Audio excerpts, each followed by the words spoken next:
RTI Live News. Ask for right. Welcome to RTI Live News. Naguru Kurnool జిల్లా కల్వకుర్తిలో కేసీఆర్ ప్రభుత్వం 240 double బెడ్రూమ్లు నిర్మించి లక్కీ డిప్ ద్వారా లబ్ధిదారులకు ఎంపిక చేసింది. ప్రస్తుతం కాంగ్రెస్ ప్రభుత్వం వచ్చి సంవత్సరం పూర్తయినప్పటికీ డబుల్ బెడ్రూమ్లు ఇవ్వకుండా కాలయాపన చేస్తుండటంతో లబ్ధిదారులు అనేక ఉద్యమాలు చేపట్టడంతో చివరకు ఈ రోజు ఇస్తామని ఎమ్మెల్యే కసిరెడ్డి నారాయణ రెడ్డి హామీ ఇచ్చినప్పటికీ ఈ రోజు ఇవ్వకపోవడంతో లబ్ధిదారులు డబుల్ బెడ్రూమ్లు వద్ద వినూత్నంగా చీపుర్లు, బకెట్లు, వైపర్లతో వచ్చి మా డబుల్ బెడ్రూమ్లు మాకు ఇస్తే శుభ్రం చేసుకుని ఉంటామని ఎమ్మెల్యేకి ఇచ్చి వెంటనే హ్యాండ్ ఓవర్ చేయాలని, లేని పక్షంలో ఇక్కడ నుండి కదిలేది లేదని వాళ్ళు భీష్మించుకుని ఆందోళనకు దిగారు. లెక్కేసుకుంటే ₹1.5 ఈ రోజు మనం రెంట్ కట్టినాం. ఈ శుభం దాంట్లో ఫోటో ఉంది. గుడ్ల గూబలు ఉన్నాయి ఒక రూమ్ లా, ఒక దాంట్లో పయకాన్ల ఇంతితలా గుడ్లు ఉన్నాయి, పావురాలు గుడ్లు పెడుతున్నాయి, గుడ్ల గూబలు నిద్రపోతా ఉన్నాయి. వెంటనే రావాలి ఎమ్మెల్యే గారు, రావాలి డబుల్ బెడ్రూమ్ వద్దకు ఎమ్మెల్యే గారు, రావాలి ఎమ్మెల్యే గారు, ఇచ్చిన హామీని నిలబెట్టుకోవాలి, ఇవ్వాలి డబుల్ బెడ్రూమ్ ఇల్లు వెంటనే, ఇవ్వాలి డబుల్ బెడ్రూమ్. మీరు ఇస్తారో మమ్మల్ని ఇవ్వమంటారా? తాళం పలగొట్టమంటారా? ఇస్తారా తాళాలు పగలగొట్టమంటారా? మీరు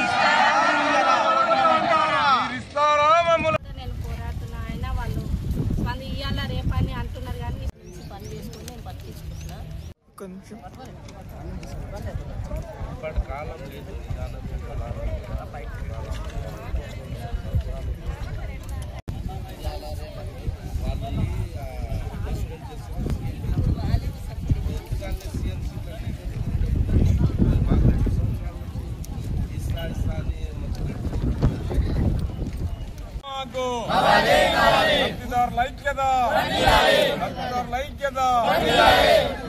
డబుల్ బెడ్రూమ్ ఇల్లు వెంటనే, డబుల్ బెడ్రూమ్ ఇల్లు దగ్గర లబ్ధిదారులను ఎంపిక చేసినప్పటి నుంచి ఇప్పటి వరకు యావరేజ్ గా లబ్ధిదారులు కల్వకుర్తికి చెందినటువంటి డబుల్ బెడ్రూమ్ ఇళ్ల లబ్ధిదారు ఇక్కడికి రావడం జరిగింది. డబుల్ బెడ్రూమ్ ఇళ్ల వద్దకు ఎందుకంటే ఎమ్మెల్యే గారు ఈ నెలలో 4వ తారీఖున ప్రజాపాలనలో సందర్భంగా మేము అడిగినప్పుడు చెప్పింది ఏంటంటే 30వ తారీఖు నాడు ఇస్తామన్నందుకు ఆశతోని ఇక్కడికి రావడం జరిగింది.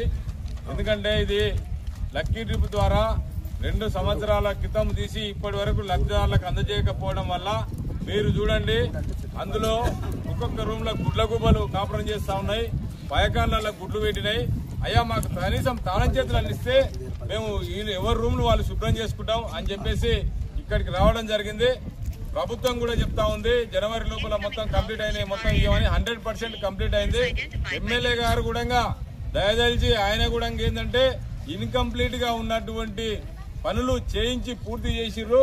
ఇప్పుడు 30 తారీఖున ఇస్తున్నారు కాబట్టి వెంబడే ఇస్తే అందరం తలుచుకుంటాము. ఎందుకంటే ఈ రోజు దగ్గర లబ్ధిదారులను ఎంపిక చేసినప్పటి నుంచి ఇప్పటి వరకు యావరేజ్ గా లబ్ధిదారులు 1.5 కోటి వరకు కిరాయి కట్టారు. 240 మంది తీవ్రమైనటువంటి ఇబ్బందులు ఉన్నారు. చిన్న వృత్తులు చేసుకునేటటువంటి వాళ్ళు అందరూ కూడా కూలీనాలు, ఇండ్ల పని చేసుకునేటోళ్ళు, ఆటో డ్రైవర్లు, మెకానికులు అట్లాంటి 10 నుంచి 12 వేల నౌకరీ చేసేటోళ్ళే, జీతం చేసేటోళ్ళు, కూలీనాలు చేసుకునేటోళ్ళే, రోజు 300-400 కాబట్టి ఈ రోజు స్కూల్ ఫీజులు కట్టాలన్నా, అదే విధంగా వైద్యం, అనారోగ్యం, రకరకాల సమస్యలు 10,000తోని బతికితే తెలుస్తుంది. చాలా మంది ఏంది ఎందుకు ఇయ్యరా, ఇస్తారు, ఇచ్చేదాకా ఆగండి అని అంటే ఈ రోజు 4,000 రెంట్కే పోయిన తర్వాత మిగతా 6,000తోని నెలంతా బతకడం ఎంత కష్టమో అనేటటువంటిది ఈ రోజు అధికారులు గుర్తించాలి, పాలకులు గుర్తించాలి.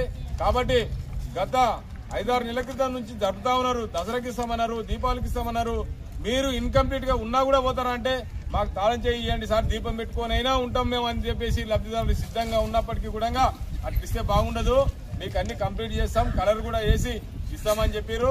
దానికి సంతోషం, ధన్యవాదాలు. కానీ ఇప్పుడు మేము కోరుకుంటున్నాం ఒకటే, ఒకవేళ కలర్ వేసినా పైనగానే వేస్తారు కాబట్టి లోపల ఎలాంటి ఇబ్బంది లేదు. కాబట్టి ఇప్పుడు ఇచ్చినా కూడా ఇప్పుడు ఇవ్వడానికి సిద్ధంగా ఉన్నాయి. కాబట్టి మేము ఇక్కడ ఉన్నటువంటి లబ్ధిదారులు మొత్తం చెప్తా ఉన్నారు, దౌర్జన్యం చేయడానికి లేదు, తాళాలు వలగొట్టడమో ఇంకోటో చేయడానికి మేము సిద్ధంగా లేవు. ఎందుకంటే ఎమ్మెల్యే గారు చెప్పారు 30 తారీఖు నాడు ఇస్తామన్నారు కాబట్టి ఇక్కడికి వచ్చినాము. ఇచ్చేదాకా కూడా ఇక్కడనే ఉంటాం, ఇక్కడనే వండుకొని తింటాం, ఇక్కడ నుంచి పోము అని చెప్పేసి మేము మీడియా మిత్రుల